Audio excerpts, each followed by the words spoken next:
नमस्कार मित्रांनो. राहुल गांधी हे 2029 मध्ये भारताचे पुढचे पंतप्रधान होऊ शकतात का? आजच्या राजकारणातील हा सर्वात मोठा चर्चेचा प्रश्न आहे. काही लोक राहुल गांधी यांना नरेंद्र मोदींना टक्कर देऊ शकणारा एकमेव नेता मानतात, तर काही लोक अजूनही त्यांच्या नेतृत्वावर प्रश्नचिन्ह उपस्थित करतात. पण राहुल गांधींचा प्रवास नेमका कसा राहिला आणि 2029 मध्ये ते पंतप्रधान पदाचे सर्वात मोठे दावेदार ठरू शकतात का? चला जाणून घेऊया. नमस्कार, मी आदित्य थोरे आणि तुम्ही पाहत आहात the freedom column. Rahul Gandhi यांचे बालपण अनेक दुःखद प्रसंगातून गेले. वयाच्या अवघ्या 14व्या वर्षी त्यांच्या आजी आणि तत्कालीन पंतप्रधान इंदिरा गांधी यांची त्यांच्या निवासस्थानी गोळ्या झाडून हत्या करण्यात आली. त्यानंतर वयाच्या 20व्या वर्षी त्यांचे वडील आणि माजी पंतप्रधान राजीव गांधी यांची बॉम्बस्फोटात हत्या झाली. या दोन्ही घटनांमुळे राहुल गांधी यांना लहानपणापासूनच कडक सुरक्षा व्यवस्थेत राहावे लागले. त्यांचे शालेय शिक्षण देहरादून येथील ड्यून स्कूलमध्ये झाले. त्यानंतर त्यांनी अमेरिकेतील हॉर्वर्ड विद्यापीठात शिक्षण घेतले. पुढे फ्लोरिडामधील रोलिन्स कॉलेजमधून पदवी प्राप्त केली आणि इंग्लंडमधील केम्ब्रिज विद्यापीठातून एम.फिल पूर्ण केले.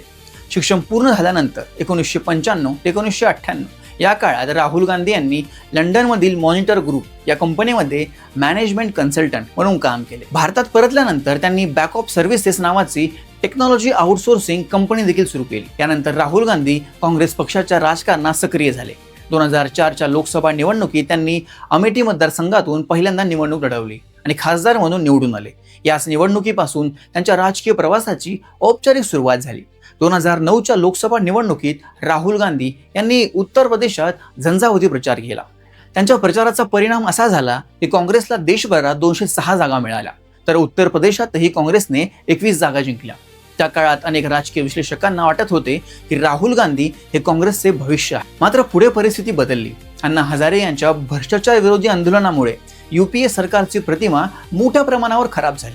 सरकारमधील अनेक नेत्यांवर भ्रष्टाचाराचे आरोप झाले. तर दुसरीकडे नरेंद्र मोदी यांनी अच्छे दिनचा नारा देत देशभरात प्रचार सुरू केला. याचा परिणाम 2014च्या लोकसभा निवडणुकीत दिसून आला. काँग्रेसचा मोठा पराभव झाला आणि भाजपने केंद्रात स्पष्ट बहुमतासह सत्ता मिळवली. 2019च्या लोकसभा निवडणुकीतही काँग्रेसला अपेक्षित यश मिळाले नाही. इतकेच नाही तर राहुल गांधी स्वतः अमेठी मतदारसंघातून पराभूत झाले. या पराभवानंतर त्यांनी काँग्रेस अध्यक्षपदाचा राजीनामा दिला. त्यानंतर जवळपास 2.5 वर्ष काँग्रेसला पूर्ण वेळ अध्यक्ष मिळाला नाही. शेवटी काँग्रेस अध्यक्षपदाच्या निवडणुकीत मल्लिकार्जुन खरगे यांनी शशी थरूर यांचा पराभव करून अध्यक्षपद मिळवले. दरम्यान राहुल गांधी यांनी भारत जोडो यात्रेची सुरुवात केली. काश्मीर ते कन्याकुमारी असा जवळपास 4000 किलोमीटरचा प्रवास त्यांनी पायी पूर्ण केला. जगभरात फार कमी नेते एवढ्या मोठ्या प्रमाणात पदयात्रा करताना दिसतात. या यात्रेचा राजकीय परिणाम निवडणुकीत दिसून आला. भाजपने 400 पारचा नारा दिला होता, मात्र पक्ष 240 जागांवरच थांबला. तर दुसरीकडे राहुल गांधी यांनी रायबरेली मतदारसंघातून मोठ्या मताधिक्याने विजय मिळवला. तर 10 लाख मतांनी जिंकून येण्याचा दावा करणारे पंतप्रधान नरेंद्र मोदी वाराणसी मतदारसंघातून सुमारे 1.5 लाख मतांच्या फरकाने विजयी झाले. सुरुवातीच्या काही फेऱ्यांमध्ये ते पिछाडीवर देखील होते. आज राहुल गांधी लोकसभेतील विरोधी पक्षनेते आहेत. त्यांच्या नेतृत्वाखाली इंडिया आघाडीची एकजूट होताना दिसत आहे.